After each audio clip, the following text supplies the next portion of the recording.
اعوذ باللہ من الشیطان الرجیم بسم اللہ الرحمن الرحیم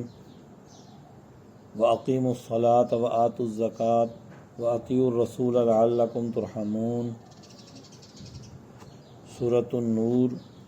کی آیت نمبر 56 میں اللہ تعالیٰ فرماتے ہیں، اور نماز پڑھا کرو اور زکوٰۃ دیا کرو اور رسول کی فرما برداری کرو تاکہ تم پر رحم کیا جائے۔ یہ آیت 3 چیزوں کی طرف متوجہ کر رہی ہے، اور پھر یہ بتایا گیا کہ ان 3 چیزوں کا نتیجہ یہ ہے کہ تم پر اللہ تعالیٰ رحم کریں گے۔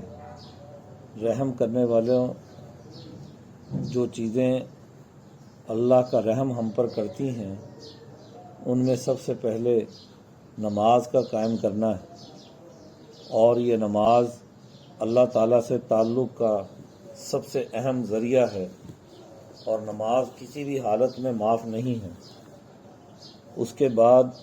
وَآتُوا الزَّکَاةَ ہے، دوسرا حکم جس پر انسانوں پر اللہ تعالیٰ رحم کرتے ہیں، وہ حکم زکوٰۃ ادا کرنے کا ہے کہ انسان زکوٰۃ ادا کرے، یعنی جو مال بھی اس کے پاس ہے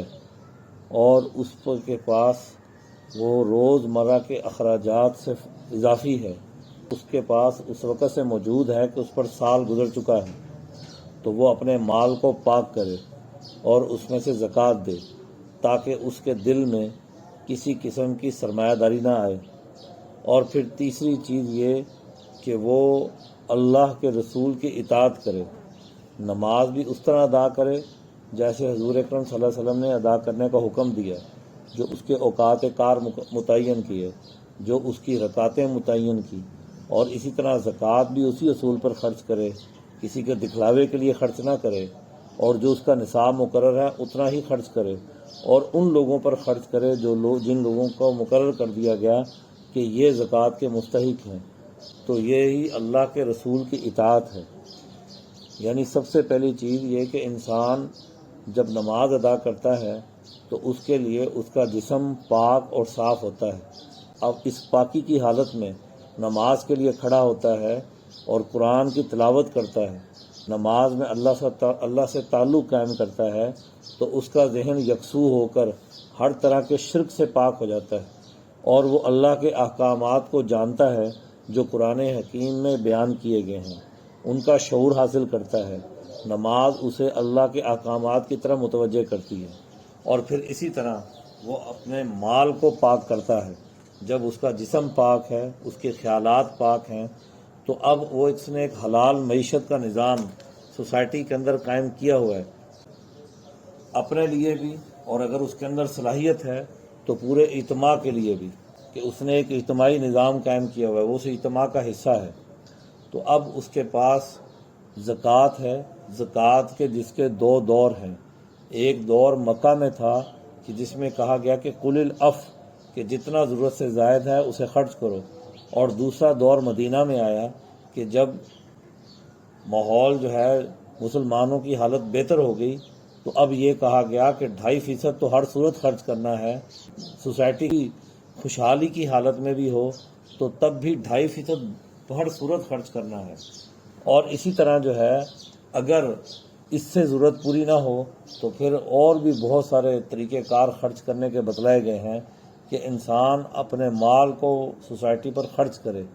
زکوٰۃ کا 2.5% جو مصرف ہے یہ کم سے کم ہے، اس سے اوپر اگر سوسائٹی کی بھوک ختم نہیں ہوتی